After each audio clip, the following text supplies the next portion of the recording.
Hello friends, welcome to my channel exam practice. दोस्तों, मैं हूं सुदेव कुमार। हमारे इस चैनल में मैं आपका स्वागत करता हूं।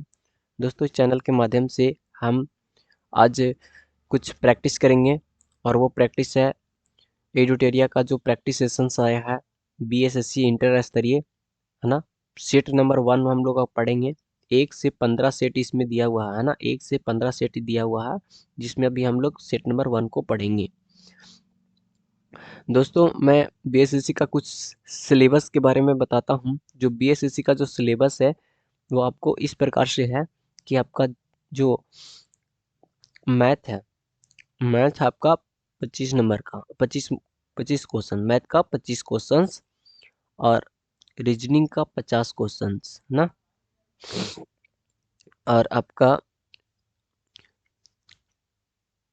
जीके जीएस का 50 क्वेश्चंस और आपका साइंस का 25 क्वेश्चंस। तो टोटल मिला के आपका 150 क्वेश्चंस का 150 क्वेश्चन पूछ रहा है, जिसमें से आपको प्रत्येक 4 नंबर के यानी 600 नंबर का आपका क्वेश्चन पूछा जाएगा।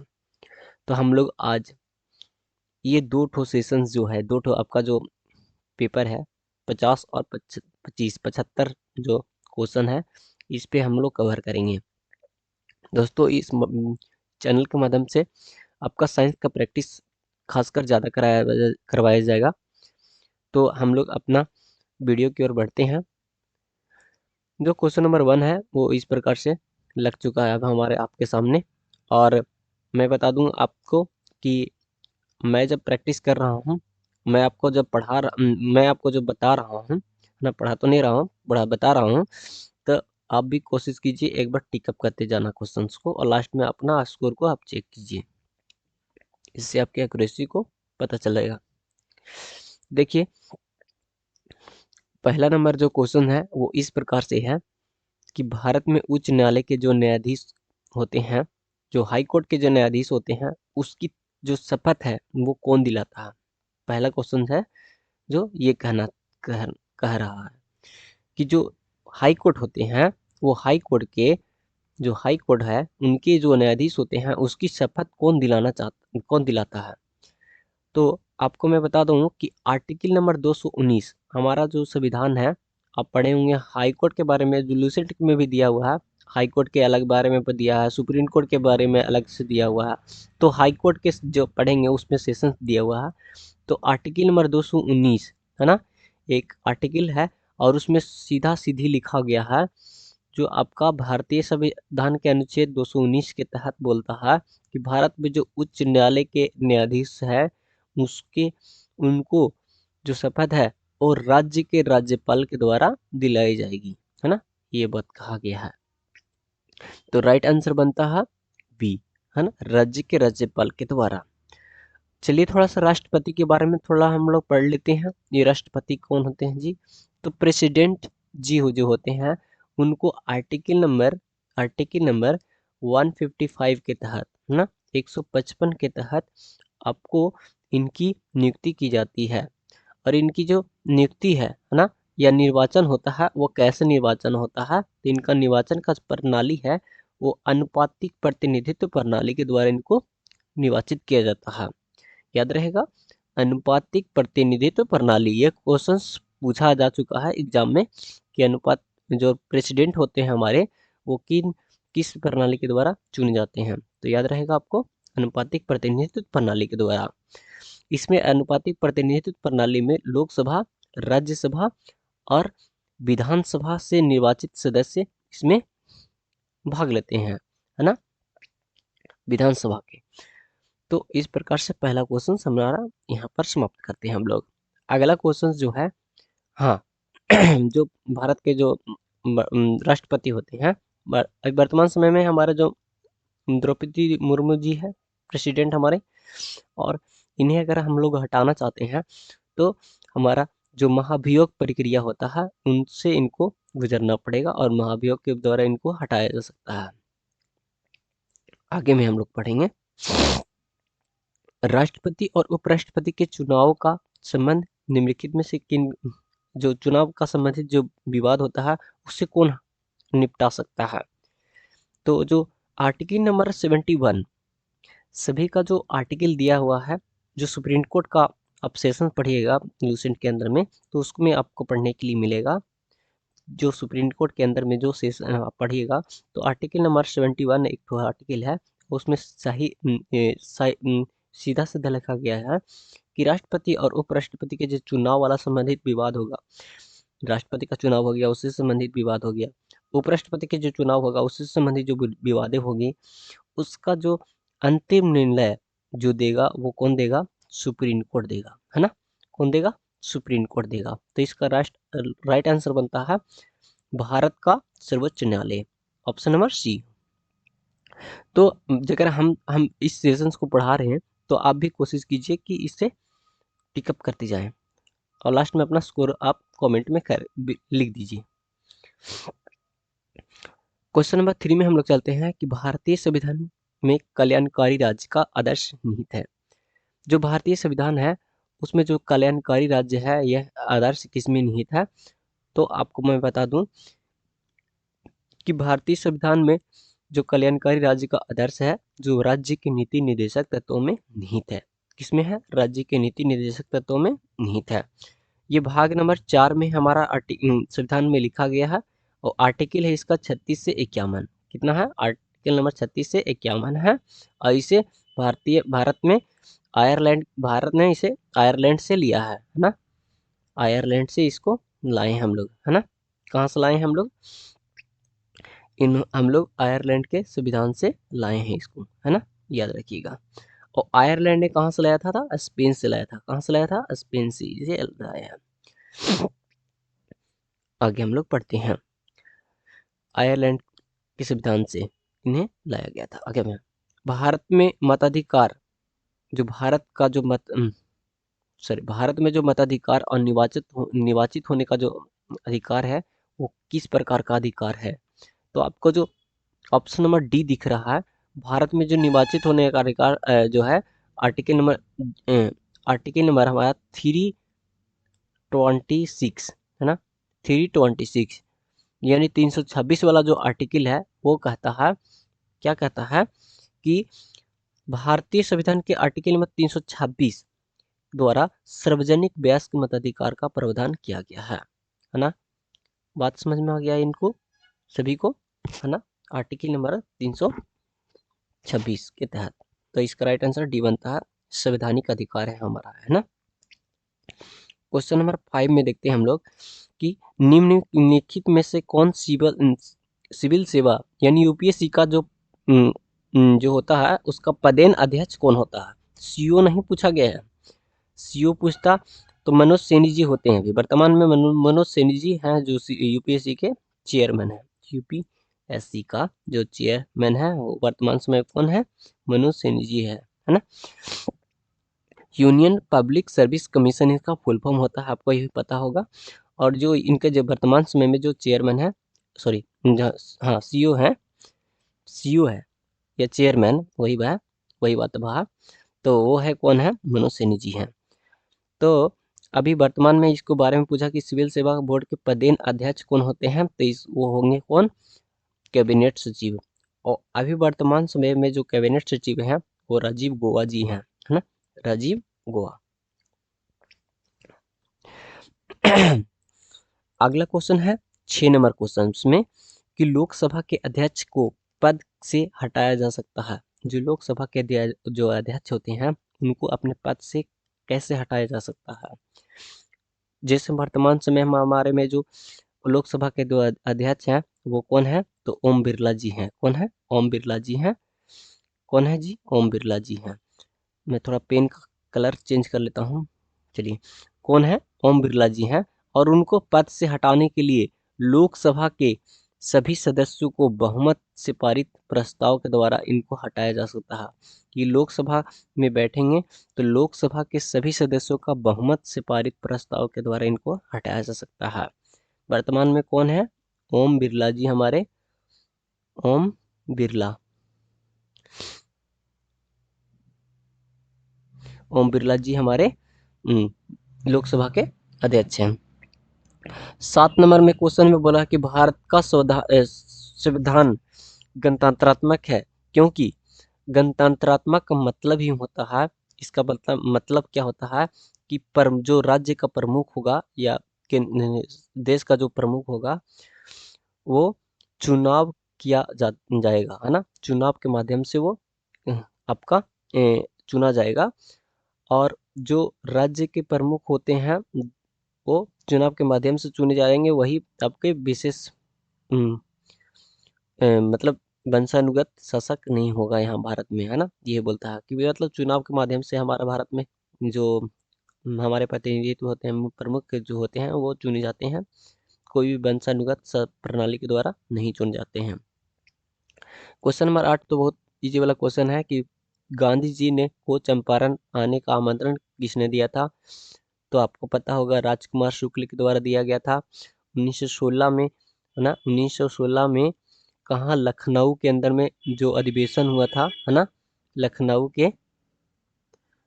के अंदर में अधिवेशन हुआ था, उसमें राजकुमार शुक्ल जी ने तीन-कठिया प्रणाली को समाप्त करने के लिए किनको आमंत्रित किया था, गांधी जी को आपको आमंत्रित किया था, है ना। गांधी जी को आमंत्रित किए थे। और 1917 में महात्मा गांधी खुद चंपारण में आए और इसके खिलाफ चंपारण सत्याग्रह चलाए और इसे समाप्त भी किए। तो इसका राइट आंसर बनता है क्या, राजकुमार शुक्ल। 1913 में पटना में अनुशीलन समिति के बारे में थोड़ा सा समझिएगा। एक प्रकार का ये क्या है, क्रांतिकारी समिति है अंग्रेजों के खिलाफ, अनुशीलन समिति। और जो 1913 में जो पटना में जो ये बनाया गया था, उसका जो किसके द्वारा स्थापना किया गया था, सचिंद्रनाथ नाथ सन्याल के द्वारा इसे स्टेब्लिश किया गया था। बिहार का पहला रामसर स्थल कौन सा है। तो बिहार का जो पहला रामसर स्थल है वो कहाँ गया, हाँ, बिहार का जो पहला आपका रामसर स्थल है वो कौन सा है, तो कांवर झील है ना। कौन सा झील है, कांवर झील है बिहार का। और ये 39वां, भारत का 39वां रामसर साइट था, है ना। अभी टोटल भारत में 75 रामसर साइट है, जिनमें से सबसे अधिक कौन कौन से स्टेट में, आप कमेंट में लिखिएगा, ठीक है। कौन से स्टेट में सबसे अधिक है ना। सबसे अधिक किस में है और सबसे कम किस में है, ये भी बताइएगा आप दोनों, है ना।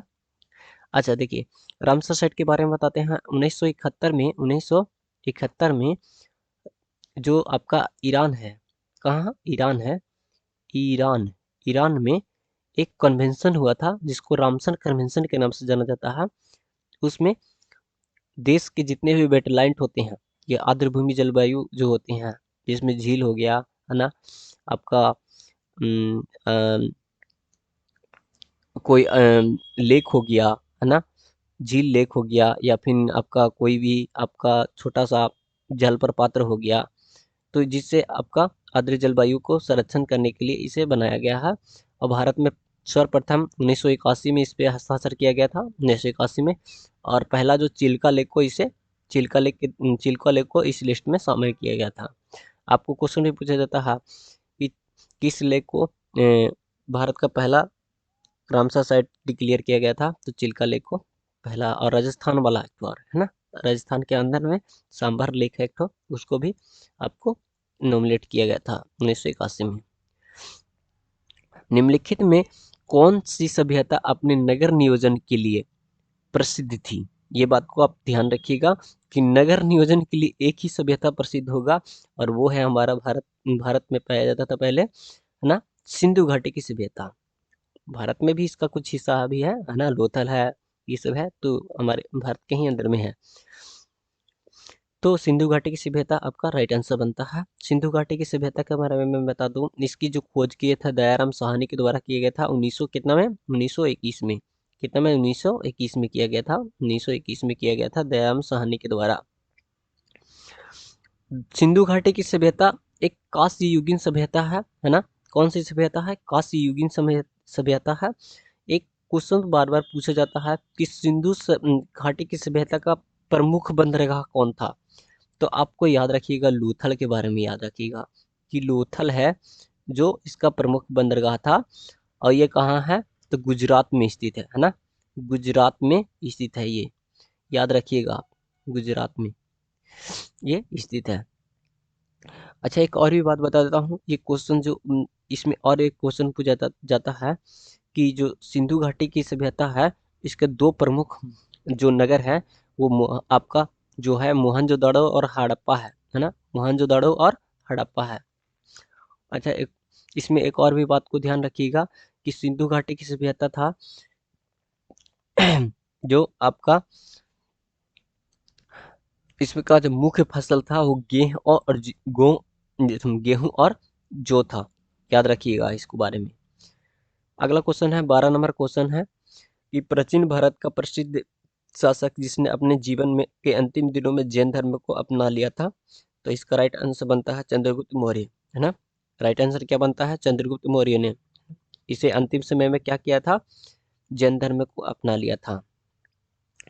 चंद्रगुप्त मौर्य को ये जैन धर्म की दीक्षा किसने दिलाई थी, ये भी क्वेश्चन पूछा जा चुका है, तो आपको ध्यान रखिएगा कि भद्रबाहु के द्वारा इसे ये दीक्षा दिलाई गई थी। कौन सा बाहु, भद्र बाहु, याद रखिएगा, भद्रबाहु के द्वारा इन्हें यह दीक्षा दिलाया गया था। अच्छा, लास्ट 13 नंबर क्वेश्चन है, लास्ट तो नहीं है, 13 नंबर क्वेश्चन है। पेन का अथी कहाँ चला जाता है, हाँ देखिए, हाँ मिल गया। 13 में निम्नलिखित में से कौन सी कला ग्रीक के बौद्धिक कला के नाम से जाना जाता है, तो आपका गंधार कला जो होता है इसको ग्रीक बौद्धिक कला के नाम से जाना जाता है। गंधारी कला को क्या बोलते हैं, ग्रीक बौद्धिक कला के नाम से जाना जाता है। और इसका जो संरक्षण करते थे वो संरक्षण कर रहे थे आपका जो शक और कुषाण शासक, शक और कुषाण शासक, शक और कुषाण शासक, कुषाण कुषाण डायनेस्टी, दो डायनेस्टी है। इसको जो ग्रीक बौद्धिक कला है या गंधार कला के नाम से भी जाना जाता है, इसको ये चलाते थे। सर्वप्रथम दिल्ली के अमीरों का दमन किसने किया था, इल्तुतमिश के द्वारा किया गया था, है ना। इल्तुतमिश के ने जो आपका पांचवा मंजिल जो आपका आपका पांचवा मंजिल जो है कुतुब मीनार का जो पांचवा मंजिल था उसका निर्माण करवाया था और पूरी तरीके से इसको संपूर्ण किया था।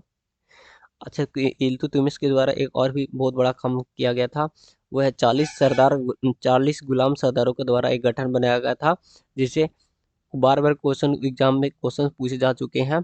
तुर्कान ए चिलाहगानी के बारे में क्वेश्चन पूछा गया है। तुर्कान ए चिलाहगानी किसके द्वारा निर्मित किया गया था, तो इल्तुतमिश के द्वारा निर्मित किया गया था। एक तो फिरोज शाह खिलजी है, ये भी अमीरों का दमन का काम करते हैं, है ना। इसमें एक और बलबन जी है, बलबन जी भी बहुत बेहतरीन शासक रहे हैं, है ना। ये वाला इल्तुतमिश तो थोड़ा नहीं, बलबन बहुत बेहतरीन शासक रहा है ना, दिल्ली सल्तनत के अंदर में, है ना। इन्होंने बहुत से आपका मतलब न्याय प्रणाली के बारे में बनाया था, राजस्व प्रणाली बनाया था, तो इसको भी आप ध्यान रखिएगा। तो अभी भी इल्तुतमिश के बारे में हम लोग थोड़ा सा पढ़ लेते हैं। इसने इक्का प्रणाली भी चलाया था, है ना। इल्तुतमिश के द्वारा इक्का प्रणाली चलाया गया था। पहली बार दिल्ली सल्तनत के अंदर में अमीरों का ये दमन किया था। अगला स्लाइड पे आते हैं हम लोग। क्वेश्चन नंबर 15 में देखते हैं कि द्वितीय एंग्लो मैसूर युद्ध के समय भारत का गवर्नर जनरल कौन था। द्वितीय नंबर का जो एंग्लो मैसूर युद्ध हुआ था, इसमें मंगलोर की संधि हुआ था। कौन सा, मैंगलोर की संधि हुआ था, है ना। और इसमें जो आपका जो गवर्नर जनरल थे वॉरेन हेस्टिंग थे, है ना। कौन थे, वॉरेन हेस्टिंग था। वॉरेन हेस्टिंग जो ये जो द्वितीय एंग्लो मैसूर युद्ध हुआ था उसका समय जो था वो 1780 था। कितना था, 1780 से 84, 4 साल तक चला था। 80 से 84 तक चला था, 84 तक चला था, है ना। और आपको एक और विलेजली के बारे में बता देते हैं कि जो चौथा वाला, फोर्थ नंबर वाला जो आंग्लो मैसूर युद्ध हुआ था, जिसमें टीपू सुल्तान, है ना, टीपू की मृत्यु हो गया था और टीपू को अथी शेर ए मैसूर के नाम से भी प्रसिद्ध था ये टीपू सुल्तान।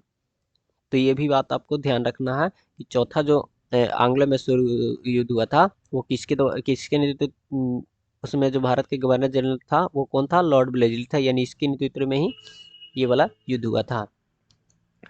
किसने कहा था कि कांग्रेस केवल एक सूक्ष्मदर्शी अल्पसंख्यकों का प्रतिनिधित्व करता है? तो इसका राइट आंसर बनता है लॉर्ड डफरिन। कौन बनते हैं? Lord Dufferin. डफरिन के द्वारा एक शब्द बोला गया कि इन्होंने कहा कि कांग्रेस केवल सूक्ष्मदर्शी अल्पसंख्यकों का ही प्रतिनिधित्व करता है, यानी बहुत ज़्यादा बड़ा एरिया, मतलब बहुत बड़ा इसका एरिया में इसका कोई प्रभाव नहीं है, छोटा सा इसका एरिया का प्रभाव है। किसका? कांग्रेस का। आपको मैं बता दूं कि जो कांग्रेस है उसका स्थापना किया है कितना में? 1885 में किया गया है ना? बम्बई में इसकी स्थापना हुई है। और आपको भारतीय स्वतंत्रता संग्राम में इसका बहुत बड़ा योगदान रहा है ना कांग्रेस की, ये भी बात को आपको थोड़ा ध्यान रखना है। अगला क्वेश्चन जो है, पूना सार्वजनिक सभा, है ना, पूना समझौता नहीं है, पूना सार्वजनिक सभा की स्थापना किसके द्वारा किया गया था? ये क्वेश्चन पूछा गया है। तो इसका राइट आंसर बनता है एम.जी. नराडे के द्वारा इसकी स्थापना किया गया था। कितना में किया गया था? तो 1867 में इसकी स्थापना की गई थी। विजयनगर साम्राज्य की वित्तीय व्यवस्था का मुख्य विशेषता क्या था? तो जो विजयनगर साम्राज्य था उसकी वित्तीय व्यवस्था बहुत से तरीके से इस अपना अर्जित करता था, जिसमें अधिशेषन से लगान था, बंदरगाहों से आमदनी होता था, और मुद्रा प्रणाली था, भू राजस्व था, और इसमें सबसे ज़्यादा जो महत्वपूर्ण था वो था भू राजस्व। भू राजस्व के द्वारा विजयनगर साम्राज्य का जो वित्तीय स्थिति है बेहतरीन हुआ। किस मुगल बादशाह के विरुद्ध जौनपुर में फतवा जारी किया गया था? है ना, जो फतवा जारी किया गया था वो अकबर के खिलाफ जारी किया गया था, है ना? किसके द्वारा? किसके द्वारा? तो 1580 में जौनपुर में एक धर्म गुरु ने, ना, जौनपुर के अंदर में सारे धर्म गुरुओं ने क्या किया था? सभी मुस्लिम अकबर और सभी मुस्लिम, है ना, वो अकबर के विरुद्ध विद्रोह के लिए फतवा जारी करवाया था, है ना? क्वेश्चन नंबर आपका 20 में बोलता है कि नीचे दिए घटनाओं को उसके तिथि के से मिलान करवाना है। आपको जो रोलेट एक्ट है, रोलेट सत्याग्रह है, भारतीय राष्ट्रीय कांग्रेस का अमृतसर अधिवेशन है, वो तो 2 दिसंबर को हुआ था, 1919 में हुआ था, ठीक है। और जलियांवाला बाग हत्याकांड 13 अप्रैल को हुआ था, यानी 4 और 3। आपका इसका राइट आंसर बन जाता है, इसमें आपका डी देखने को मिलता है। 20 नंबर का राइट आंसर डी बनेगा। अगला क्वेश्चन है, भारत का अपना पड़ोसी देश के भारत का जो अपना जो पड़ोसी देश है उसको मध्य अंतर्राष्ट्रीय सीमा का विस्तार का आरोही क्रम, मतलब सबसे लास्ट में ज़्यादा, तो लास्ट में सबसे ज़्यादा बांग्लादेश, तो इसका राइट आंसर बन जाता है बी, है ना। सबसे ज़्यादा हमारा जो बाउंड्री शेयर करते हैं भारत का, वो कितना? 40-96 किलोमीटर जो बांग्लादेश के साथ में शेयर करते हैं। देखिए हमारा बांग्लादेश के साथ में इंटरनेशनल जो रिलेशंस है वो अभी तो बेहतरीन है ना। हमारा जो पड़ोसी देश वो है, जितने भी पड़ोसी देश हैं उनके साथ में जो इंटरनेशनल रिलेशन है वो हमारे बेहतरीन नहीं है। नहीं तो पाकिस्तान के साथ में हमारा इंटरनेशनल रिलेशन सही है, आपका ना तो नेपाल के साथ में इंटरनेशनल रिलेशन सही है, आपको चीन के साथ में तो ये नहीं है ना। तो मालदीव भी एक तो अब अलग से ही चल रहा है। तो हमारा इंटरनेशनल रिलेशंस जो है वो जो पड़ोसी मुल्कों के लिए बेहतरीन नहीं है ना।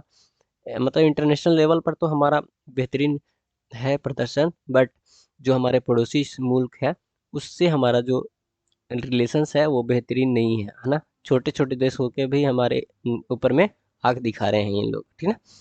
चलिए, भारत हमारे इसके लिए बहुत कुछ कर रहा है अभी, है ना। भारत चुप बैठा हुआ नहीं है, बट क्या करें, जितना हो सकता है उतना ही करेगा ना, कोई ज़्यादा तो तेल नहीं लगा सकता है ना। इस तरीके से भी बात को ध्यान रखिएगा।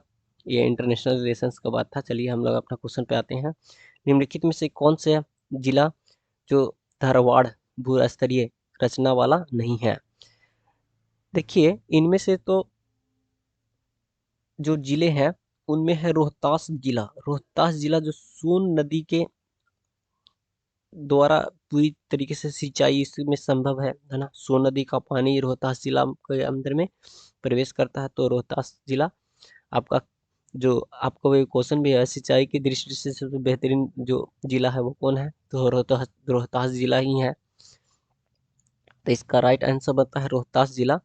क्यों बनता है जो मैं बता देता हूँ। जो बिहार में जो भू स्तरीय संरचना है, जिसमें से एक तरफ से दक्षिणी बिहार में डिवाइड हो जाता है, एक तो उत्तरी बिहार में डिवाइड हो जाता है, और उसमें से जो ये वाला जो रचना है कैमूर वाला भू स्तरीय रचना कैमूर और सोन नदी घाटी में ये लाई करता है रोहतास जिला, है ना। कौन सा जिला? रोहतास जिला ये वाला। चलिए अगला क्वेश्चन हम लोग पढ़ते हैं। 23 नंबर क्वेश्चन है कि अटल टनल से संबंधित निम्नलिखित कथनों पर विचार कीजिए। जो अटल टनल है उसके बारे में, जो इसका निर्माण है जो सीमा सड़क संगठन के द्वारा किया गया। हाँ हाँ, सच बात है। सीमा सड़क संगठन के द्वारा ही इसे बनाया गया है। जो आपका बॉर्डर के द्वारा बॉर्डर पर जो सड़क का निर्माण कराता है ना, ये इसके द्वारा ही किया गया। यह मनाली और लाहौल स्पीति घाटी से जोड़ती है, ये भी बात सही है। यह हिमालय के पीर पंजाल, ये भी बात सही है। यह भारत का एक स्मरणीय दृष्टि से महत्वपूर्ण है, ये भी बात सही है। यानी 1 2 3 4 सब सही है, तो डी में आपका राइट आंसर बनता है। मैं एक बात कमेंट में आप छापिएगा, जो रोहतांग दर्रा है, यानी सॉरी रोहतांग दर्रा अब तो नहीं रहा, यह अटल टनल के नाम से जाना जाने लगा। इसकी स्थापना 2002 में, है ना। इसका जो नींव रखा था अटल बिहारी वाजपेयी जी के द्वारा रखा गया था, इसीलिए इसे बाद में जो अटल टनल के नाम से इसको जाना जा रहा है। 2020 में ये कंप्लीट बन के हो गया है। हिमाचल प्रदेश में ही स्थित है ना। कौन सा? हिमाचल प्रदेश में ये स्थित है। आपको इसकी लंबाई के बारे में कमेंट में छापना है। लंबाई कितना है इसका अटल टनल का? कितने बार एग्जाम में पूछा गया जा चुका है, अटल टनल का जो लंबाई है वो कितना है ना। चलिए अगला में, नर्मदा नदी घाटी किस पर्वत श्रृंखला के बीच में स्थित है?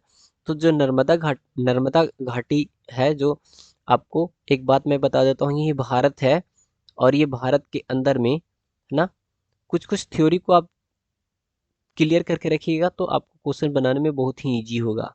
ये हमारा जो इंडिया है, इंडिया में जो दो तरीके से ये प्लेट है ना, ये प्लेट क्या हुआ बीच में क्रैक आया है, जो इसको नरगदी भ्रंश भ्रंश के नाम से जानता है। कौन सा? नर्मदा भ्रंश के नाम से जाना जाता है। ये बात आपको भूगोल में पढ़ने के लिए मिलेगा कि नर्मदा भ्रंश। आपको पता होगा कि इसमें जितने भी नदियां हैं वो बंगाल की खाड़ी में जाके मिलती हैं। भारत की जितनी भी नदियां हैं लगभग, वो सारे के सारे बंगाल की खाड़ी में जाके ही मिलती है, क्योंकि ये वाला भाग है वो ऊंचा है और ये वाला भाग नीचा है। तो जितने भी नदियां निकलती है, हिमालय, गंगा, यमुना, सरस्वती, कावेरी, गोदावरी, सब कहाँ जा रहा है? इधर में जा रहा है। यानी आपका आपका जाके बंगाल, बे ऑफ बंगाल में जाके मिल जा रहा है। पर दो ठो नदियां हैं, नर्मदा और ताप्ती। नर्मदा और कौन? ताप्ती। दो ठो नदियां हैं जो कहाँ बहता है? अरब सागर में जाकर मिलता है। कहाँ मिलता है? अरब सागर में। अरब सागर में मिलता है। इसका मुख्य कारण ही है भ्रंश घाटी, है ना। यहाँ पर क्रैक है और ये क्रैक के कारण यहाँ ये बहती है। नर्मदा भ्रंश के नाम से जाना जाता है। एक नदी है जो गुजरात के अंदर में बहती है, वो है लूनी नदी। कौन सा नदी? लूनी। लूनी नदी, याद रखिएगा इसके बारे में। ये आपका राजस्थान के अरावली श्रेणी से निकलता है ना। राजस्थान के अरावली श्रेणी से निकलता है, और आपका गुजरात के अंदर में दलदली भूमि का निर्माण कराने का मुख्य कारण कार्य करता है ये, है ना। तो इसका राइट आंसर बन जाता है आपका ऑप्शन नंबर, है ना, सतपुरा और विंध्याचल। याद रखिएगा, सतपुरा और विंध्याचल के श्रेणी में अंतर में ही आता है। ऑप्शन नंबर सी इसका बनता है राइट। अगला में 25 नंबर क्वेश्चन में सूची 1 को सूची 2 से सम्मिलित करने की बात कही गई है। तो आपको इसको याद नहीं रहने से नहीं बन पाएगा आपसे, है ना। जिसमें हम याद किए हैं कि नुआ मुंडी है जो झारखंड के अंदर में पड़ता है। नुआ मुंडी झारखंड के अंदर में मिलता है, और बादाम पहाड़ी उड़ीसा के अंदर में मिलता है। तो दो ठो हमको तो मिल गया, है ना। और केंद्र मुख्य केंद्र मुख्य आपका कर्नाटक के अंदर में पाया जाता है। तो इस तरीके से आप मिला लीजिएगा, इसका राइट आंसर बन जाता है हमारा कितना में 25 का था, 25 का क्वेश्चन आंसर बनता है राइट सी। अफ्रीका का सर्वोच्च पर्वत श्रृंखला जो माउंट किलिमंजारो है अवस्थित है, तो इसका राइट आंसर बनता है तंजानिया में, है ना। कहाँ? तंजानिया में स्थित है जो अफ्रीका का हाईएस्ट पीक है ये, है ना। आपको विक्टोरिया झील के बारे में बता देते हैं। अफ्रीका में एक तो झील है विक्टोरिया झील, जिससे ही निकलता है कौन सा आपका नील नदी निकलता है, और ये विश्व का तीसरा नंबर का झील है ना। मीठे पानी का पहला है कैस्पियन सागर और दूसरा में है सुपीरियर झील और तीसरा में है विक्टोरिया झील, और यहीं से निकलता है नील नदी, है ना। याद रखिएगा नील नदी जो विश्व की सबसे लंबी नदी के नाम से जाना जाता है, ये भी बात ध्यान रखिएगा। और ये है तंजानिया, है ना। इसका राइट आंसर बनता है कौन? तंजानिया। चलिए एक तो और है यूरोप का जो सबसे हाईएस्ट पीक है उसको नाम बोलते हैं एल्ब्रूस बोलते हैं। कौन सा पर्वत? एल्ब्रूस बोलते हैं। और आपका सबसे वर्ल्ड का सबसे पीक पॉइंट है वो कौन सा है? आपका माउंट एवरेस्ट है। 27 नंबर क्वेश्चन में भारत में ग्रीष्मकालीन मानसून का प्रवाह सामान्य किस दिशा में होती है? एक बात को आप ध्यान रखिएगा, ग्रीष्मकालीन जो मानसून है ये भारत में अधिकांश वर्षा इसी मानसून के कारण होती है। भारत में जो अधिकांश वर्षा होती है वो किस मानसून के कारण होता है? तो ग्रीष्मकालीन मानसून के कारण ही होती है। और इसका जो जो दिशा है वो दक्षिण पश्चिम से उत्तर पूर्व की ओर दिशा है। भारत है, भारत में जो ये कौन सा ग्रीष्मकालीन मानसून होता है वो दक्षिण पश्चिम से, कौन सा एरिया से? दक्षिण पश्चिम से, दक्षिण पश्चिम से आपका उत्तर पूर्व, उत्तर उत्तर पूर्व, उत्तर हो गया ना, उत्तर मतलब उत्तर से अब पूर्व की ओर ये वाला जो मानसून है वो क्या करता है? अधिकांश वर्षा इसी के माध्यम से होती है। स्लाइड नंबर 3 में क्वेश्चन नंबर 28 बोलता है सूची 1 को सूची 2 से मिलाइए, यही बात कहा गया है।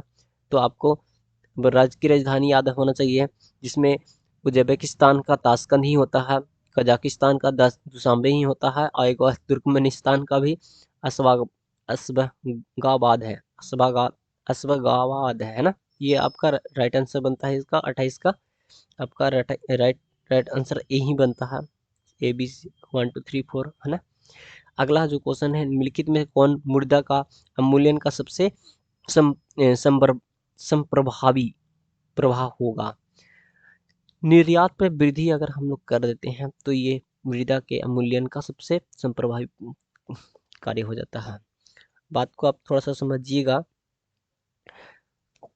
जो मृदा होता हमारा जो अब सॉरी मृदा होती है, यानी जो रुपया पैसा जो भी होता है उसको अगर यदि हम अपना लेवल से ज़्यादा भी छाप देंगे तो भी मुद्रा का मूल्यन होगा। अधिक से अधिक, अधिक से मतलब अधिक अगर आरबीआई का नियंत्रण इस पे नहीं रहेगा तो क्या होगा? इसका मूल्यन ज़्यादा हो जाएगा। तो मृदा स्थिति में जो ये सब देखने का काम करता है आरबीआई करता है। इसके बारे में अगला वह दर जिस पर अनुसूचित वाणिज्यिक बैंक आरबीआई से, है ना, क्या कहते हैं, रातों धन उधार ले सकते हैं, वो कौन सा कैसे ले सकते हैं? तो सीमांत अस्थायी सुविधा के द्वारा ले सकते हैं। और ये जो सीमांत अस्थायी सुविधा होता है वो बहुत ही कम समय के लिए होता है ना। ये बात को आपको ध्यान रखना है।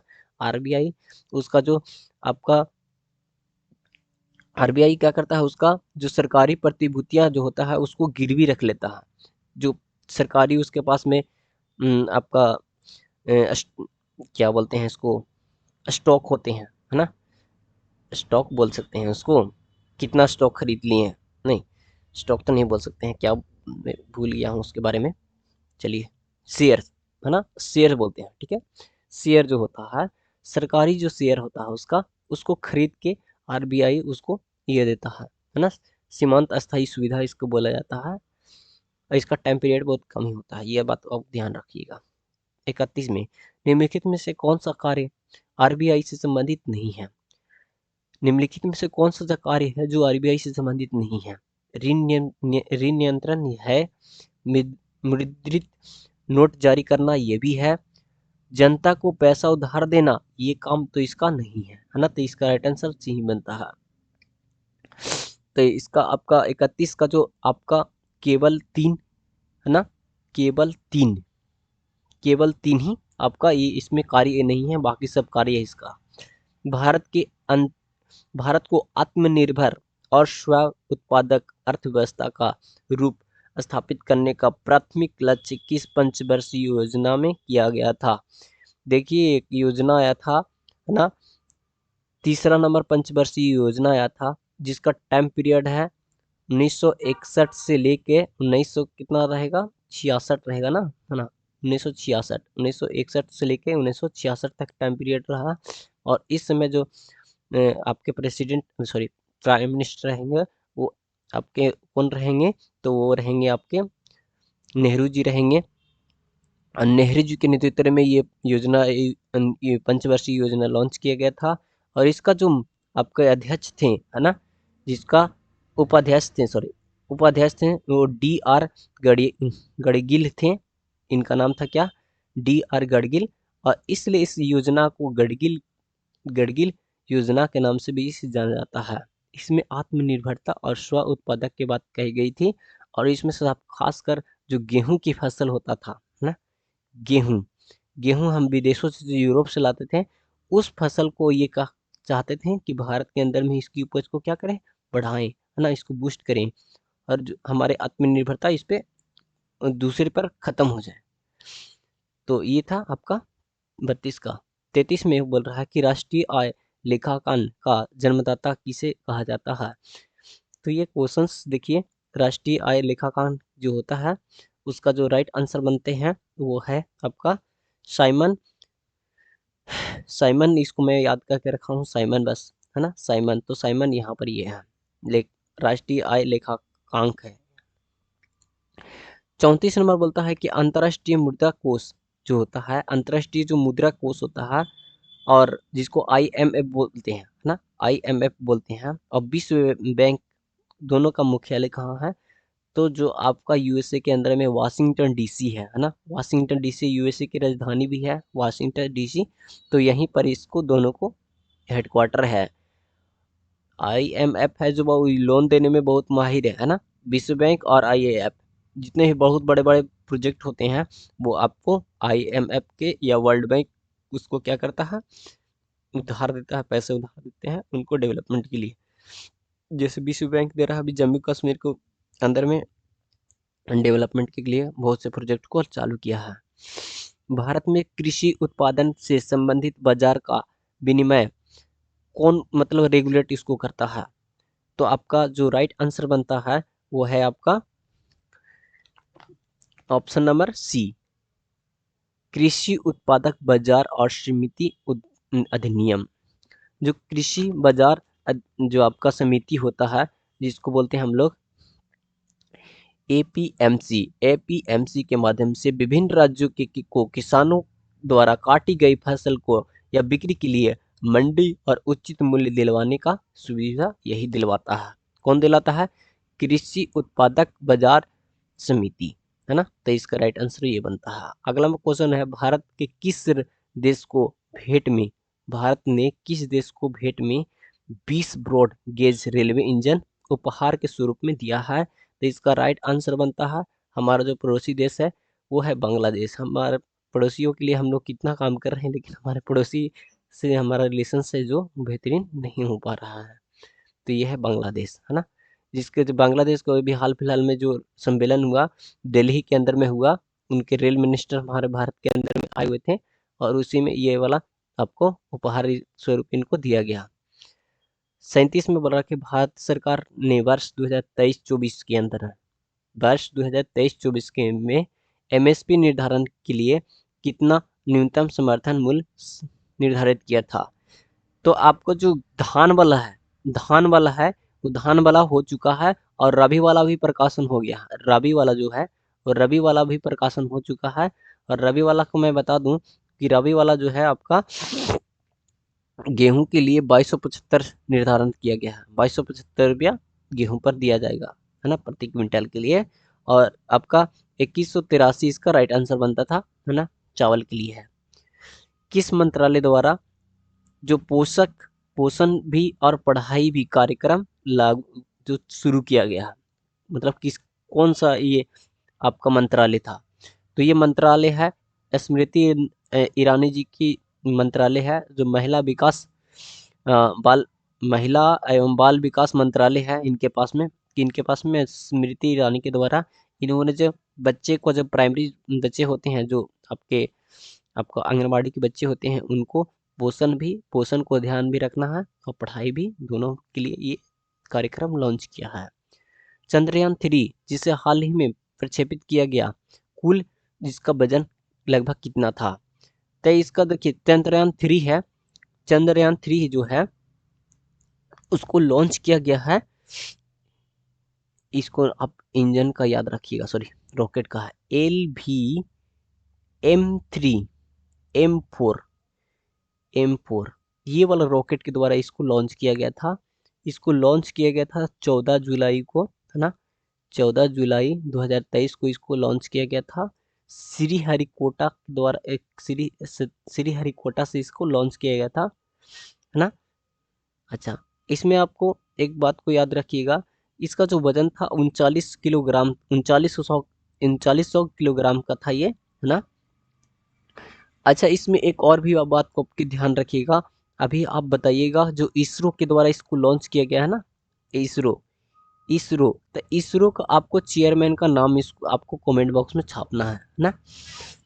इसके पहले वाला जो इसरो के चेयरमैन है उनका भी आपको कमेंट बॉक्स में आपको छापना है ये नाम, ठीक है। अगर वीडियो अच्छा लगता है तो लाइक से शेयर और सब्सक्राइब जरूर कीजिए भैया, ठीक है। चलिए अगला क्वेश्चन है कि हाँ, इसमें एक और भी बात को ध्यान रखिएगा, जो जो चंद्रयान 1 था 2008 में लॉन्च किया गया था, और चंद्रयान 2 है जो 2019 में लॉन्च किया गया था, ये भी तो आपको याद ही होगा, है ना। इसको भी आप थोड़ा सा रिमाइंड करके रखिएगा, चंद्रयान 2 के बारे में जरूर पूछा जाता है। चलिए अगला जो हम लोग क्वेश्चन पढ़ते हैं कि विश्व पर्यावरण दिवस, जो पर्यावरण दिवस है जो बनाया जाता है, कब बनाया जाता है? आपको 5 जून को मनाते हैं हम लोग, है ना। कितना को? 5 जून को मनाते हैं। एक और भी क्वेश्चन बहुत ही इंपॉर्टेंट है कि जो 29 अगस्त को मैं देता हूँ, 29 अगस्त को AUG, है ना, 29 अगस्त को कौन सा मतलब दिवस को सेलिब्रेट किया जाता है? बिहार दरोगा के अंदर में पूछा पूछा जा चुका है ये वाला। 5 जून को जो हम लोग सेलिब्रेट करते हैं विश्व पर्यावरण दिवस, और इस बार 2023 वाला का थीम है प्लास्टिक प्रदूषण के समाधान, है ना। प्लास्टिक प्रदूषण के समाधान को ढूंढना, यही उसका थीम था। 41 में हाल ही में किस राज्य के दुसांबे राज चावल को GI टैग दिया गया? तो इसका राइट आंसर बनता है छत्तीसगढ़। छत्तीसगढ़ के अंदर में जो दुबराज चावल है उसको GI टैग दिया गया है। तो बिहार में एक चावल है जिसका नाम है कौन सा चावल? मखला चावल है जिसको GI टैग दिया गया है ना। उत्तर प्रदेश में हाथरस सिंह है, उसको भी GI टैग दिया गया है। हाल फिलहाल में ये सब GI टैग मिल चुका है। GI टैग का मतलब होता है जो भी जोग्राफिकल इंडिकेशन, है ना। इंडिकेशन बोलते हैं इसको, इंडेक्स बोलते हैं, है ना। मतलब बेहतरीन क्वालिटी के आधार पर इसको दिया जाता है। अगला में हम बोलते हैं पोषक, उसमें जो वैसा पदार्थ जिसमें जो ज्योग्राफिक दृष्टि से उस स्थान पर उपलब्ध होता है और आपको उस पोषक दृष्टि से भी महत्वपूर्ण होता है, उसको GI टैग दिया जाता है। अगला क्वेश्चन जो है 42 में कि निम्नलिखित राज्यों एवं उनके राज्यपाल का कौन सी सही सुमेलित कीजिए, है ना। कौन सा राज्य है और उसे सही जो इसका मिलान करना है, मतलब राज्य के राज्यपाल के। तो केरल के तो ठीक है, हम आरिफ मोहम्मद खान जी हैं। नागालैंड के भी ठीक है, लॉक गणेश जी है। और राजस्थान के कलाजर मिश्र, ये भी सही है, कलराज मिश्र, सॉरी कलराज मिश्र। और त्रिपुरा के जो है वो मैं हूँ। त्रिपुरा में कौन है? तो हम मैं हूँ। तो मैं कौन हूँ? तो इनका नाम देखिए, याद रखिएगा, सत्यदेव नारायण आर्य इनका नाम है, ठीक है, याद रखिएगा। तो ये अभी वर्तमान समय में चले गए हैं। ये जो गुरमीत सिंह है वो वहाँ के नहीं है, वो आपका गुरमीत सिंह है जो आपका उत्तराखंड के हैं, ठीक है। कहाँ के हैं? उत्तराखंड के अभी वर्तमान समय में ये राज्यपाल है। अच्छा, 43 में क्वेश्चन में आया है 43 में आईसीसी क्रिकेट वर्ल्ड कप 2023 में कुल कितने टीम भाग लिया? तो 10 टीमों ने भाग लिया था और भारत का प्रदर्शन बहुत बेहतरीन रहा, लेकिन लास्ट में हम लोगों ने फाइनल में हार गए, है ना। कुल 48 ठो इसमें मैच खेला गया है ना, याद रखिएगा, कुल 48 ठो मैच खेला गया है ना। और जो विजेता टीम रहा ऑस्ट्रेलिया रहा और उप विजेता इंडिया रहा, है ना। ये बात को आपको ध्यान रखना है, बस इतना ही था इसमें। चलिए अगला में हम लोग पढ़ते हैं 43 स्लाइड नंबर, अगला स्टार्ट करते हैं।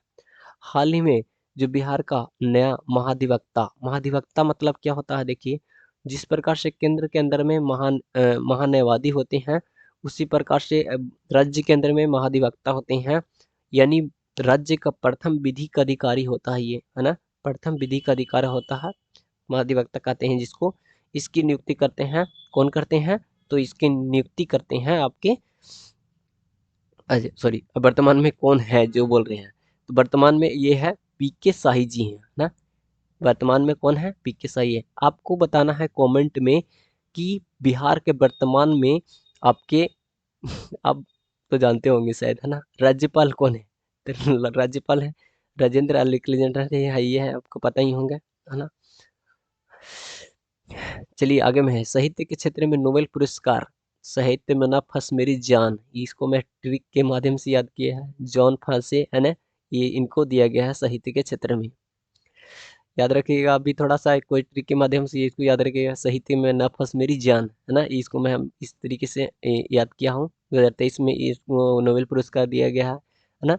मेडिसिन के क्षेत्र में, सभी के क्षेत्र में इनको दिया गया, सारे सारे चीज, फिजिक्स और सारे के सारे तो अभी हाल फिलहाल में ही प्रकाशित हुआ है नोवेल वाला, है ना।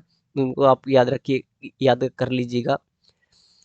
चलिए, नागेवाज, नागे बाजा, सॉरी नागे बाजा है शब्द है, वो कौन सा खेल से संबंधित है, जो क्वेश्चन पूछा गया है। तो इसका राइट आंसर बनता है जूडो। कौन सा? जूडो से ये शब्द संबंधित है ना। और भी बहुत से शब्द हैं जिन्हें बार बार एग्जाम में पूछा जाता है ना, जिसमें है इन, पुश इन हॉकी से संबंधित है ना, पुश इन हॉकी से संबंधित है। आपका फ्लिप है जो क्रिकेट से संबंधित है, नाइट है जो शतरंज से संबंधित है ना। ये सब आपको याद रखना पड़ेगा, क्योंकि एक ना एक क्वेश्चन इसमें से फंसता है ना, शब्दावली से।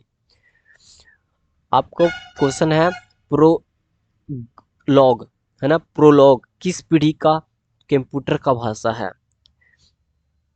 प्रत्येक पीढ़ी का कंप्यूटर का भाषा अलग अलग है, और ये है जो प्रोलॉग है वो है पंचम पीढ़ी का, पंचम पीढ़ी का जो कंप्यूटर की भाषा है वो है प्रोलॉग है। बहुत सी पीढ़ी है जिसमें है आपका कोबॉल, बेसिक्स, हाँ, एल्गोल, और आपका पास्कल है, लोगो है। इस प्रकार से कंप्यूटर की भाषाएं थी, है ना। चलिए अगला हम लोग पढ़ते हैं, अंतर्राष्ट्रीय कृषि विकास कोष का मुख्यालय, ये तो आपको पता होगा कि रोम में स्थित है। अगला हम लोग क्वेश्चन पढ़ते हैं, इसका जो रोम की अंतर्राष्ट्रीय कृषि विकास कोष बनाया गया है किस कारण से? तो आपको बता दूं कि आपको जो विश्व के अंदर में खाद्य सम्मेलन बनाया गया 1977 में इसे बनाया गया था, और विकसित राष्ट्रों में गरीबी निवारण के लिए इसे बनाया गया था, है ना। अंतर्राष्ट्रीय कृषि विकास कोष बनाया गया है, इसको कितना में बना? 1977 में बनाया गया है, याद रखिएगा 1977 में बनाया गया है। इसका थीम ही है कि विकसित विकासशील और विकसित जो आपके देश हैं, उनके अंदर में जो गरीबी निवारण के लिए इसको चलाया जाएगा, जो गरीबी से जूझ रहे हैं उनको खाने के लिए मुहैया करवाएगा, गरीबी निवारण के लिए चलाया जाएगा। नकटा, नकटा एक लोक नृत्य है, वो किस राज्य से संबंधित है ना। तो नकटा आपका जो लोक नृत्य है वो आपका महाराष्ट्र से संबंधित है। कौन सा? महाराष्ट्र से संबंधित है ये नकटा। आपको बता दूं कि छऊ है, छऊ एक फेस्टिवल है, बहुत बेहतरीन फेस्टिवल है जो मना सेलिब्रेट किया जाता है पश्चिम बंगाल और झारखंड के बीच में, है ना। इसको आप ध्यान रखिएगा, छऊ फेस्टिवल के बारे में क्वेश्चन बार बार पूछा जाता है, तो आपको ध्यान रखिएगा कि छऊ जो नृत्य है वो आपका झारखंड और पश्चिम बंगाल के अंदर में सेलिब्रेट किया जाता है। पनिहारी है, तो पनिहारियन याद ही आपको होगा, गाना बहुत ज़्यादा पनिहारियन से रिलेटेड बनता है। वो कहाँ? राजस्थान में पानी की किल्लत है, पानी भरने के लिए दूर दूर जाते हैं, तो एक और नया स्टोरी बन गया है ना। तो ये सब से आपके हिंस लेके बना याद कर सकते हैं। निखिल बनर्जी जी है जो सितारा से संबंधित है ना। निखिल जो बनर्जी हैं वो सितारा से संबंधित ही हैं। अगला जो क्वेश्चन है, डीसी जनरेटर किस सिद्धांत पर कार्य करता है? अब आगे आपका साइंस का क्वेश्चंस, और साइंस बेहतरीन टॉपिक है ना इसके लिहाज से। तो हम लोग साइंस को बहुत ही पढ़ते हैं ध्यान से, जिसमें आपका पहला है डीसी जनरेटर किस सिद्धांत पर कार्य करता है। देखिए आपका डीसी जो है, जो डायरेक्ट करंट होता है वो एक सिद्धांत पर कार्य करता है ना। तो वो कौन सा जो कौन सा सिद्धांत पर कार्य करता है? जो फराडे की विद्युत चुम्बकीय प्रेरण सिद्धांत है उस पर यह कार्य करता है।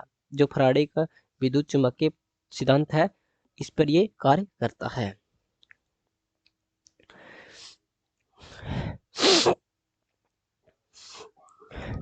थोड़ा बोलने में प्रॉब्लम होने लगता है लगातार बोलने से।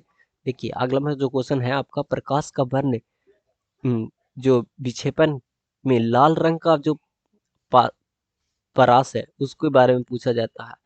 लाल रंग का जो वेवलेंथ है वो सबसे अधिक है, आपको पता होगा। तो इसका परास भी सबसे अधिक होगा, यानी 6200 से लेके 7800 इसका परास ही है ना। सबसे कम है जो परास है वो बैगनी रंग का है ना।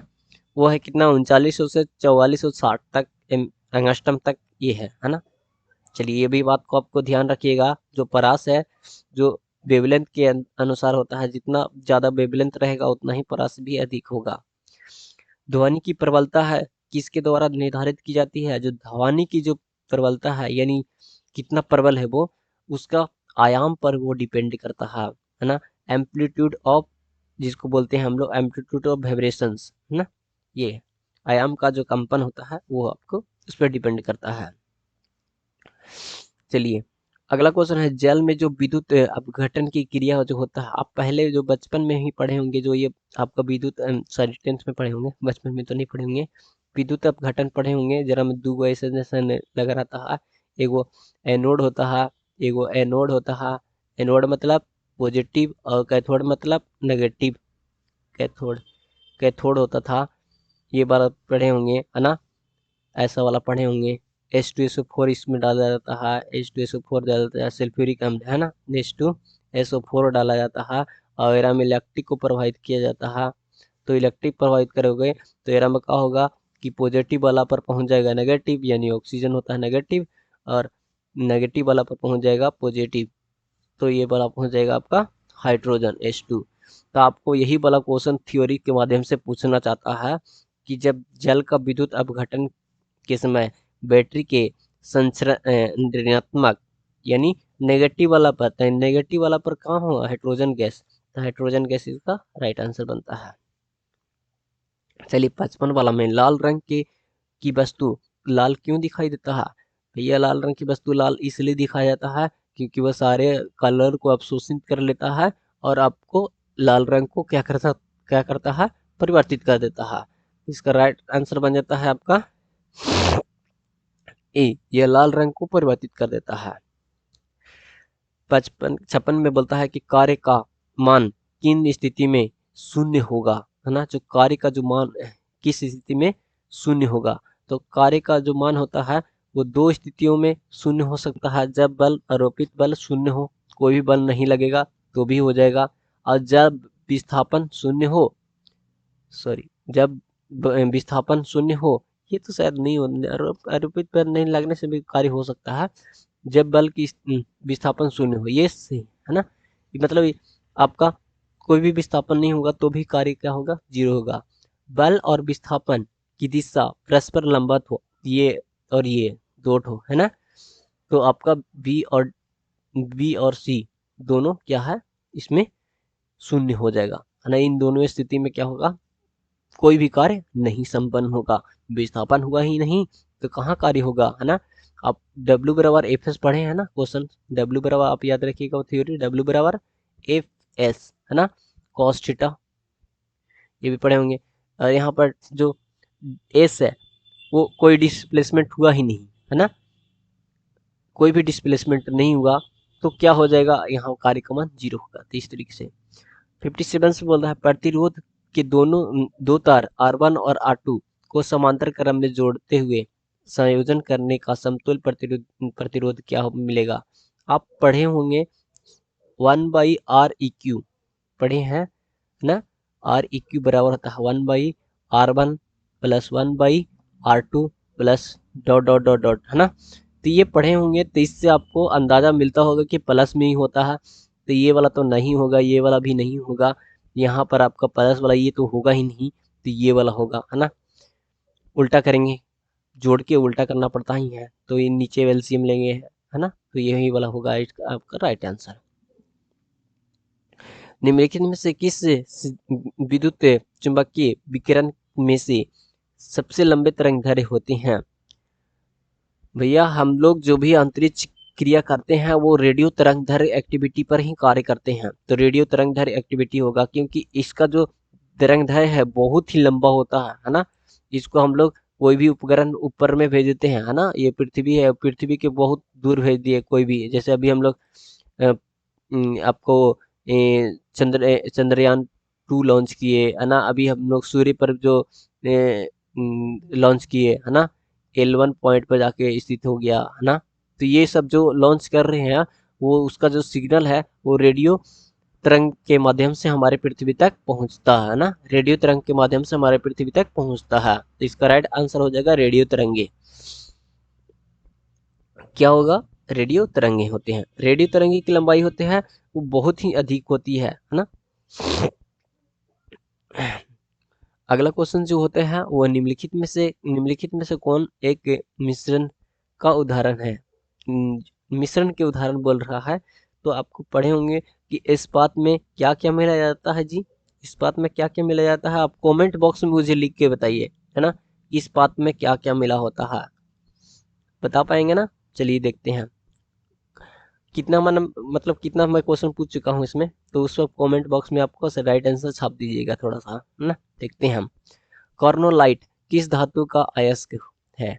कार्नोलाइट है जो किस धातु का अयस्क है, इसको कमेंट बॉक्स में छापने के लिए बोल दूं मैं, तो इसको आपका राइट आंसर होता है पोटेशियम, सुना, सारे के सारे नहीं छोड़ सकते हैं, बताना ही पड़ेगा हमें भी, है ना। देखिए इसी के बारे में मैं पढ़ रहा हूँ, है ना, ये नहीं कि मेरे को याद है इतना, मैं क्या कर रहा हूँ, कहीं से पढ़ा हूँ और उसको आपको रिलेट करके बता रहा हूँ, तो ये राइट आंसर बन जाता है। और ये प्रैक्टिस है ना, ये नहीं कि क्लास, ये एक प्रकार का ये प्रैक्टिस है, आपको जितना भी प्रैक्टिस करिएगा आपका एक्यूरेसी बढ़ेगा और आपको नॉलेज बढ़ेगा, है ना। तो ये इसको आपको पर डे तो प्रैक्टिस करना ही है, जैसे भी करके पर डे प्रैक्टिस आप नहीं कर रहे हैं तो नहीं, कोई उपाय ही नहीं है आपको एक्यूरेसी कभी आ पाएगा आपके अंदर में, तो प्रैक्टिस तो जैसे भी करके करना ही है। तो जो आपका कोरोनोलाइट था वो किस धातु का अयस्क है, तो पोटेशियम का अयस्क है। 61 में हीलियम के नाभिक में होती हैं, हीलियम के नाभिक में होते हैं 2 प्रोटॉन और 2 न्यूट्रॉन, है ना, कहने गया 2 प्रोटॉन और 2 न्यूट्रॉन गया ये वाला। नाभिकीय संलयन पढ़े हैं ना, नाभिकीय संलयन में भी यही क्रिया होता है, हीलियम है ना। चलिए ये वाला हो गया, 2 प्रोटॉन और 2 न्यूट्रॉन मिलके। अगला क्वेश्चन जो होता है वो है जो क्रोमेटोग्राफी किस तकनीकी पर का प्रयोग करता है ना, जो क्रोमेटोग्राफी है वो की तकनीकी है क्या प्रयोग करता है, तो ये क्या करता है, जो आपका रंगीन रासायनिक मिश्रण होते हैं पदार्थों को, जिसको क्या करता है, पदार्थों को अलग करने का कार्य करता है क्रोमेटोग्राफी के माध्यम से। मणिकय और नीलम रासायनिक रूप से होते हैं, जो मणिकय और नीलम होते हैं वो रासायनिक रूप से होते हैं, तो वो होते हैं आपके मणिकय और नीलम जो होते हैं वो एल्युमिनियम ऑक्साइड होते हैं, क्या होते हैं, एल्युमिनियम के ऑक्साइड होते हैं। चलिए अगला क्वेश्चन है जर्मन सिल्वर। जर्मन सिल्वर के बारे में मैं बताता हूँ, जर्मन सिल्वर खाली सिल्वर नाम का ही होता है, इसमें चांदी होता ही नहीं है, तो इसमें परसेंटेज आपको बता देते हैं 0 होता है। पहले समझ लीजिएगा कि जर्मन सिल्वर में क्या क्या होता है, तो एजी होता है आपका, सॉरी एजी बोल रहा हूँ मैं, है ना, जो आपका तांबा होता है, कॉपर, कॉपर होता है वो आपका 50% होता है। आपका जो जिंक होता है वो होता है, जिंक होता है जो आपका 35% होता है। निकेल होता है वो कितना होता है, 15% होता है। एरा में जो एजी का मात्रा होता है वो 0% होता है। तो राइट आंसर क्या बनता है, 0%। इस तरीके से ये स्लाइड को हम लोग लगभग आप खत्म कर चुके हैं। निम्नलिखित में किस पदार्थ को विशिष्ट ऊष्मा सर्वाधिक होती है। एरा में से केकर जो सर्वाधिक विशिष्ट ऊष्मा होता है, तो आपको पता होगा कि इसमें जो आपका जो जो विशिष्ट ऊष्मा सबसे अधिक होता है वो किसका होता है, तो पानी का विशिष्ट ऊष्मा सबसे अधिक होता है, आपको पता होगा। जो जल होता है, जल का विशिष्ट ऊष्मा सबसे अधिक होता है। और इसमें है जो अल्कोहल की विशिष्ट ऊष्मा सबसे अधिक है।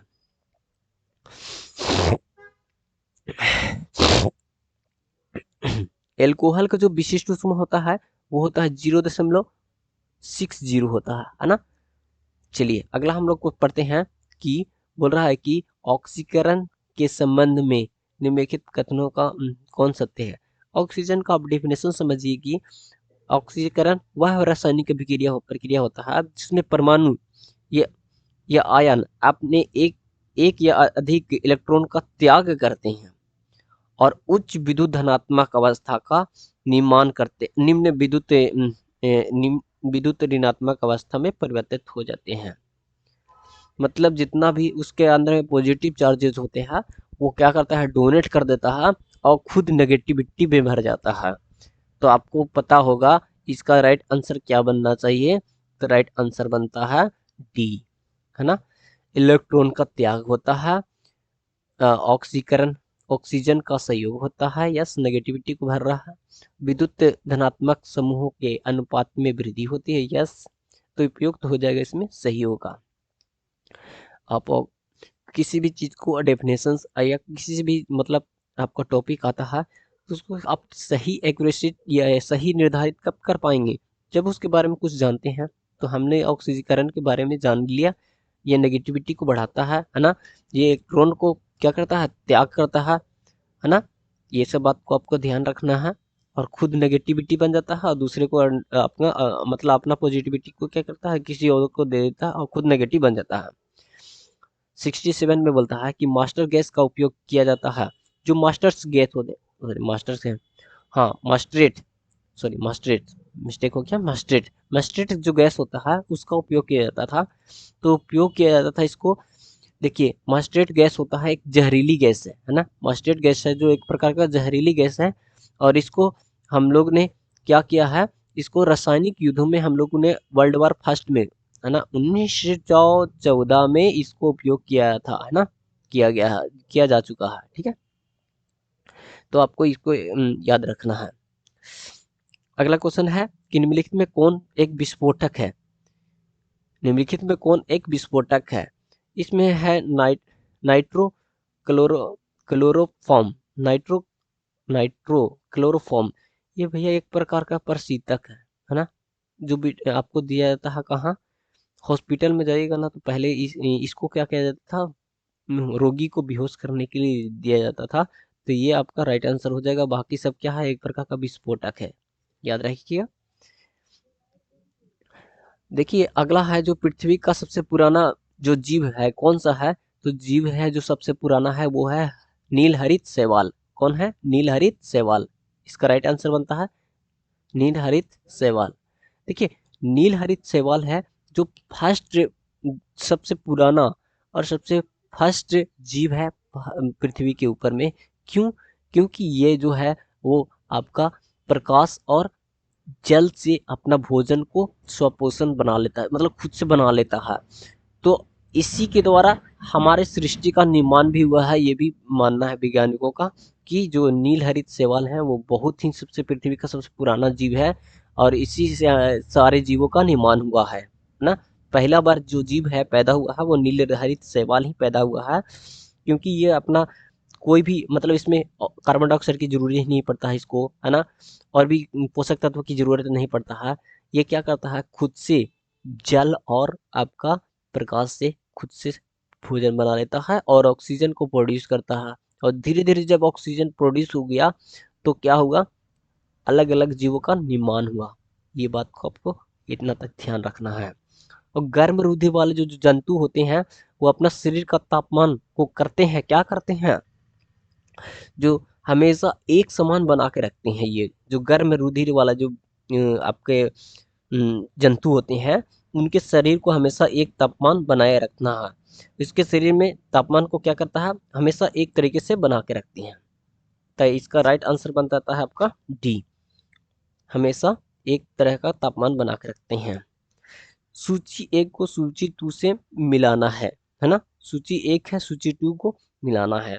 देखिए इसमें कुछ खास है नहीं, बट ये है थोड़ा सा कॉम्प्लिकेटेड सवाल। देखिए प्याज है, कुछ कुछ जो है हमें मिलता है जिसको हम लोग मिला लेते हैं। प्याज है, जो प्याज है जो है क्या है, भूमिगत नहीं है। तो इसका राइट ये बन गया आपका डी का 3 होना चाहिए, डी का 3। बी में देखते हैं क्या, बी में डी का 3 है ना, डी का 3 है। एक और भी हम लोग देखते हैं, जो अमरबेल होता है, अमरबेल के नाम आप लोग जानते होंगे है ना। अमरबेल जो होता है, अमरबेल, अमरबेल बी में, बी में, बी का अमरबेल, बी का आपका, बी का अमरबेल एक है चूर्णमूल है। तो ये भी हो गया आपका बी आपका राइट आंसर बनता है। ठीक है। सेल की क्रिया में ऑर्थोप्लास्टिक क्या है, जो सेल की क्रिया होता है उसमें ऑर्थोप्लास्टिक क्या होता है। तो सेल की क्रिया होता है उसमें क्या होता है कि कूल्हे के जड़ों का प्रतिस्थापन किया जाता है। कूल्हे के जड़ों का क्या करता है, प्रतिस्थापन किया जाता है। चलिए अगला क्वेश्चन है, क्वेश्चन नंबर आपका 73 आ गया है। क्वेश्चन नंबर 73 में है, मानव शरीर में जो पाचन का अधिकांश भाग किस अंग, मतलब किस अंग में संपन्न होती है। हमारा जो पाचन क्रिया होता है वो मुख गुहा से आरंभ होता है ना, मुख गुहा से आरंभ हो जाता है और आपका बड़ी आंत तक संपन्न होती है। उसके बाद तो लास्ट पॉइंट हो गया, उसके बाद पाचन क्रिया नहीं माना जाता है, वो आपका निष्कासित होता है बाद में। ठीक है। तो आपका जो सबसे ज्यादा टाइम पीरियड तक रखता है वो भोजन है, वो छोटी आंत रखता है। ठीक है, कौन सा आंत रखता है, तो छोटी आंत रखता है। ठीक है। तो आप एक बात को ध्यान रखिएगा कि मेल के अंदर में जो होता है 22 दशमलव आपका जो मेल के अंदर में होता है 22 फीट 6 इंच का आपका क्या होता है, स्मॉल इंस्टेटाइन होता है, जिसको छोटी आंत बोलते हैं, इसकी लंबाई होती है। और फीमेल के अंदर में होता है वो 23.4 होता है ना, यानी ज्यादा लंबा होता है किसके अंदर में, फीमेल के अंदर में ही होती है छोटी आंतों की लंबाई। ठीक है, ये भी बात को आपको ध्यान रखना है। ठीक है। और इसका जो छोटी आंत का जो है ना, जो भाग है वो 3 भागों में बटा रहता है। ये पहला है जो आपको है ना, पहला है ग्रहणी, ग्रहणी याद रखिएगा, इसके बारे में भी पूछा जाता है क्वेश्चन कि जो स्मॉल इंस्टेटाइन है उसका कितने पार्टों में बांटा गया है, तो 3 पार्टों में बांटा है। एक है मध्यांश और शेषांत्र, शेषांत्र, ये 3 भागों में इसे बांटा गया है। चलिए अगला क्वेश्चन है 74 में है, इंसुलिन निम्नलिखित में से कौन सी धातु उपस्थित होता है। इंसुलिन मतलब इंसुलिन जो होता है, इंसुलिन हार्मोन में कौन सा जो तत्व पाया जाता है। तो इसका राइट आंसर बनता है आपको, देखिए पहले मैं बता देता हूँ कि इंसुलिन है जो एक प्रकार का प्रोटीन है ना, प्रोटीन हार्मोन है एक पर, है ना, जिसको जो आपको कहाँ से, जो अमाशय के जो लैंगर हंस के द्वीप होता है, लैंगर हंस के द्वीप में जो अल्फा और बीटा नामक जो सेल पाया जाता है, जेरा में बीटा नामक सेल से ये स्रावित होता है। कहाँ से क्वेश्चन देखिए कितना डीप से क्वेश्चन पूछा गया है ना। तो ये बीटा नामक सेल से, अल्फा और बीटा दो ठो, अल्फा है एक ठो और एक ठो बीटा नामक सेल है ओरा में, है ना, किरा में अमाशय के अंदर में जो लैंगर द्वीप है, अमाशय के अंदर में जो लैंगर द्वीप है ओरा में आपको अल्फा और बीटा नाम के दो ठो डिवाइड होके सेल रहता है, और उसी में से बीटा नामक सेल से ये स्रावित होता है इंसुलिन। और इसमें कौन सा अम्ल कौन सा मतलब धातु पाया जाता है, तो जस्ता पाया जाता है, इसका राइट आंसर। हेपेटाइटिस रोग जो है, जो मनुष्य के शरीर का को सीधा प्रभावित होने वाला अंग है। हेपेटाइटिस का जो सीधा प्रभावित करने का कार्य करता है वो है यकृत को प्रभावित करता है। और यकृत है भाव जो भारत बोल रहे हैं यकृत है जो आपको मानव शरीर में बहुत ही बेहतरीन काम, सॉरी बेहतरीन नहीं बोल सकते हैं, मतलब बहुत बड़ा महत्वपूर्ण योगदान रहता है मानव शरीर के अंदर में। एनर्जी को स्टोर करके रखता है ना। बहुत सी सारे क्रियाओं का ये मास्टर है एक प्रकार का, ठीक है। तो ये देखिए इसमें बहुत से क्रियाएं संपन्न होती है। अगर ये इसको थोड़ा सा काट के हटा भी देते हैं तो ये पुनः निर्मित हो जाता है ना। समझ में आया ना बात को, है ना। तो देखिए इसको और भी हम लोग समझते हैं। ये जो यूरिया है इसका ये भी काम करता है। ये यूरिया को, ये हमारा यूरिया है जो, सॉरी अमोनिया है, अमोनिया को यूरिया में ये कन्वर्ट कर देता है। जहरीली पदार्थ है अमोनिया, उसको क्या करता है यूरिया में कन्वर्ट कर देता है ये, ठीक है।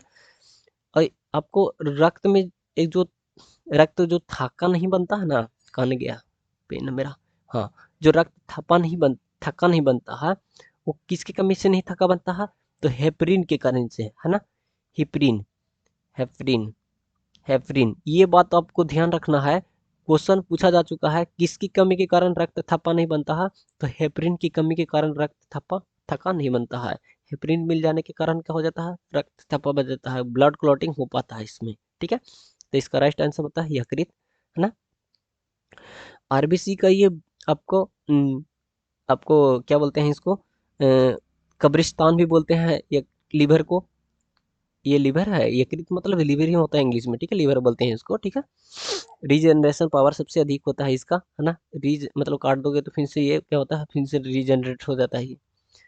चलिए 76 में बोलता है, 76 में आ जाता है आपका इस प्रकार से हमारा क्या हो गया, खत्म हो गया ना। हाँ ये खत्म हो गया हमारा जो 75 नंबर क्वेश्चन था, 75 तक हमारा क्या हो गया, साइंस और आपका जीएस जितना भी था वो खत्म मैं कर चुका हूँ। तो आपको वीडियो में बने रहने के लिए बहुत बहुत बहुत धन्यवाद। देखिए वीडियो ज़्यादा लंबा ना हो जाए, इसलिए हमने बहुत कोशिश किया है इसको शॉर्ट अति मतलब बताने की कोशिश किया है। हमने कम कम शब्दों में इसे बताने की कोशिश किया है। फिर भी ये है आपका प्रैक्टिस सेट है, तो इसमें आपको वीडियो लंबा हो ही जाएगा, ठीक है। तो बहुत बहुत धन्यवाद हमारे चैनल पर बने रहने के लिए। और अगर बेहतरीन लगता है तो आप कमेंट में मुझे लिख सकते हैं। जय हिंद, जय भारत।